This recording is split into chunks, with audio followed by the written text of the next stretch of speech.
अगर आप ट्रेडिंग करते हैं तो आपके पास 9:50 से 3:30 तक का टाइम होता है, पर क्या आपने कभी सोचा है एक डिसिप्लिन ट्रेडर या जो एक प्रॉफिटेबल ट्रेडर होता है, क्या वो सारा दिन ट्रेड करता होगा या चार्ट देखता होगा, या फिर उसका कोई फिक्स्ड टाइम होगा जिसमें वो अपने सेटअप के बनने पर ही ट्रेड करता होगा? तो कहीं आप ट्रेड लेने में वही गलती तो नहीं करते जिससे मैक्सिमम ट्रेडर को लॉस झेलना पड़ता है? ये एक बड़ा सवाल निकल कर आता है। ये वीडियो खासकर बायर के लिए रहने वाला है जो बिगिनर है या जो ट्रेडिंग शुरू करना चाहते हैं, क्योंकि मैं खुद एक ओपन बायर हूं, तो मैं अपनी एक्सपीरियंस और एग्जांपल पे आपको चीजों को एक्सप्लेन करने की कोशिश करूंगा। तो सबसे पहले हम बात कर लेते हैं पार्टिसिपेशन पर। आपको पता होगा कि मार्केट में केवल दो ही लोग पार्टिसिपेट करते हैं, एक होता है बायर और दूसरा होता है सेलर। एक जो सामान बेचता है और दूसरा जो सामान खरीदता है। इनके अलावा मार्केट में कोई तीसरा व्यक्ति नहीं होता। इंडियन मार्केट का डेटा कहता है कि जो लोग ट्रेडिंग करते हैं उनका पार्टिसिपेशन 9:15 से 11 बजे तक 75 से 80% होता है। उसके बाद 11 बजे से 2 बजे तक इस पार्टिसिपेशन ग्राफ नीचे आने लगता है और ये करीब 50 to 50% पर आ जाता है।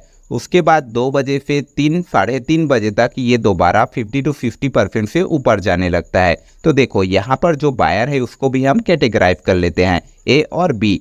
ए एक ऐसा बायर है जिसे मार्केट में मिनिमम 1 ईयर का टाइम हो गया है। इसने कुछ प्रॉफिट भी किया है, कुछ लॉस भी किया है और मार्केट को समझने में टाइम लगाया है, और कहीं ना कहीं मार्केट में ये ज़्यादा ऑब्जर्वेशन और चीज़ों को समझने की क्षमता रखता है। चूँकि अब ये मार्केट को सीख चुका है, तो इसके लिए अगर इसे पैसा कमाना है तो सबसे अच्छा टाइम कौन सा होगा? वो होगा 9:15 से 11 बजे के बीच, या तो 2 बजे से 3 साढ़े 3 बजे के बीच, क्योंकि इस समय मार्केट में वॉलेटिलिटी या पार्टिसिपेशन ज़्यादा होता है। जैसे चलिए इसे एक एग्जाम्पल से समझते हैं। 2 खेत है, एक खेत है जिसमें कम खरगोश है और दूसरा खेत है जिसमें ज़्यादा खरगोश है। अगर मैं आपको बोलूँ कि आपको जाकर खरगोश पकड़ना है, तो आप कौन से खेत में जाकर जल्दी खरगोश पकड़ पाओगे? जिसमें ज़्यादा खरगोश है ना? बिल्कुल आपने सही जवाब दिया। तो उसी तरीके से जब मार्केट में पार्टिसिपेशन ज़्यादा होता है, जब मार्केट में ज़्यादा लोग होते हैं, तो वहाँ पर प्रॉफिट या लॉस होने का चांसेस भी ज़्यादा होता है। अब जो दूसरा बी बायर है उसको मार्केट में ज़्यादा टाइम नहीं हुआ है, वो अभी मार्केट को सीखना चाहता है, अभी कम पैसे लगाकर छोटा छोटा लॉस देकर वो मार्केट को अंडरस्टैंड करना चाहता है। तो उसके लिए सबसे अच्छा टाइम कौन सा होगा?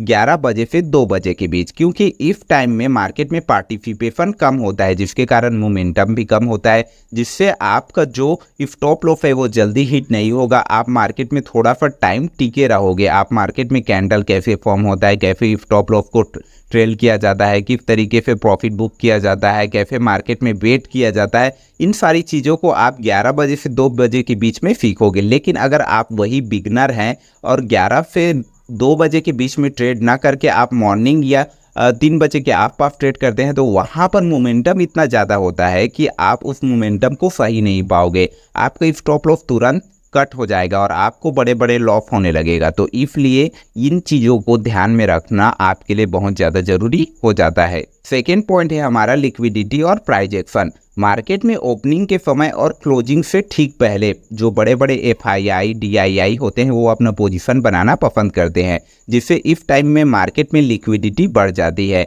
और इस बीच में लिक्विडिटी ज़्यादा होने के कारण जो प्राइस एक्शन होता है वो सबसे अच्छा काम करता है।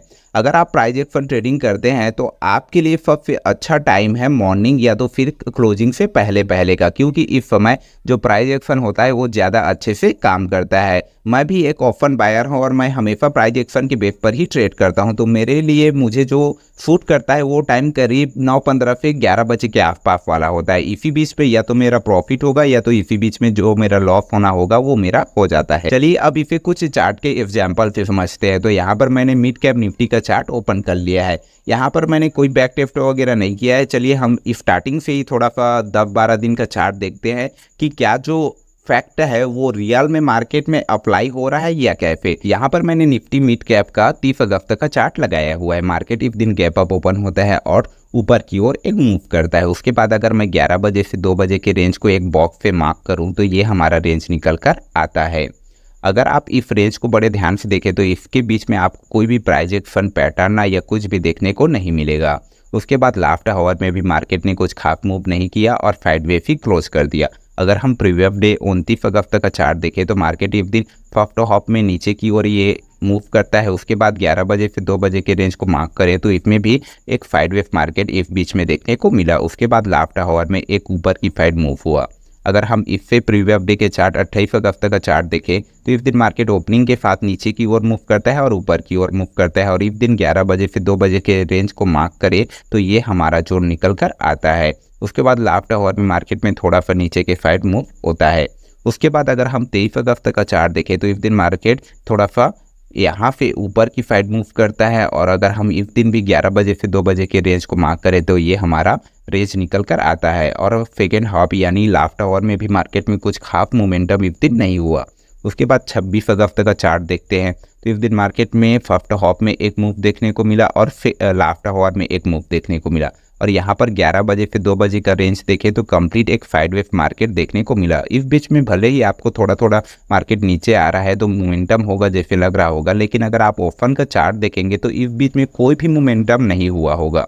अब चलिए 23 अगस्त का चार्ट देख लेते हैं तो इस दिन भी अगर देखें तो फर्स्ट हाफ में यहाँ पर ऊपर की ओर और नीचे की ओर दोनों साइड मूव देखने को मिला। अगर इस दिन भी 11 बजे से 2 बजे का रेंज मार्क करे तो ये हमारा साइडवेज रेंज निकल कर आता है। उसके बाद लास्ट आवर में थोड़ा सा नीचे की साइड मार्केट मूव करता है। अब 22 अगस्त का चार्ट देखें तो इस दिन मार्केट में ऊपर की साइड एक अच्छा खासा मूव फर्स्ट हाफ में ही हो जाता है।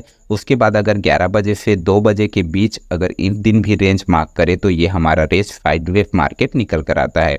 अगर हम 21 अगस्त का चार्ट देखें तो इस दिन मार्केट ऊपर की साइड फर्स्ट हाफ में ही मूव करता है और 11 बजे से 2 बजे के बीच में कंप्लीट साइडवेज हो जाता है, यहाँ पर आप देख सकते हैं। उसके बाद लास्ट आवर में एक ऊपर की साइड यहाँ पर मूव हुआ था। उसके बाद अगर आप 20 अगस्त और 19 अगस्त का यहाँ पर चार्ट देखें ध्यान से तो इस दिन जस्ट अपोजिट हुआ है। इस दिन मार्केट ने जो हमारा 11 बजे से 2 बजे के बीच का रेंज है उस दिन मार्केट में मोमेंटम हुआ है। तो ऐसा तो नहीं होगा कि हर दिन मार्केट एक ही तरीके से परफॉर्म करेगा, है ना, लेकिन यहाँ पर हम देख रहे हैं कि मार्केट सबसे ज़्यादा कौन से टाइप का पैटर्न बनाता है या किस तरीके से बिहेवियर शो करता है। अगर हम चलिए एक दिन और लास्ट चले जाते हैं और 16 अगस्त का चार्ट देखते हैं तो इस दिन मार्केट में यहाँ पे नीचे की साइड मूव हुआ और थोड़ा सा ऊपर की साइड मूव हुआ।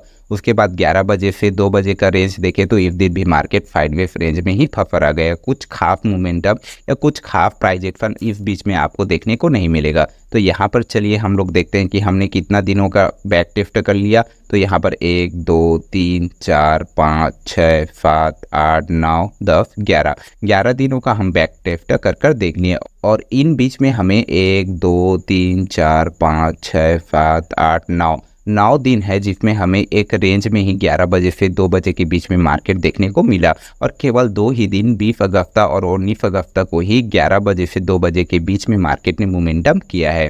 तो यहाँ पर आप देख सकते हैं कि मार्केट का बिहेवियर सबसे ज़्यादा किस तरीके से परफॉर्म कर रहा है या तो मार्केट का बिहेवियर किस तरीके से काम करता है। तो अगर आपको ये वीडियो पसंद आती है तो वीडियो को लाइक और चैनल को सब्सक्राइब करना ना भूलिए। चलिए मिलते हैं फिर किसी नेक्स्ट वीडियो में।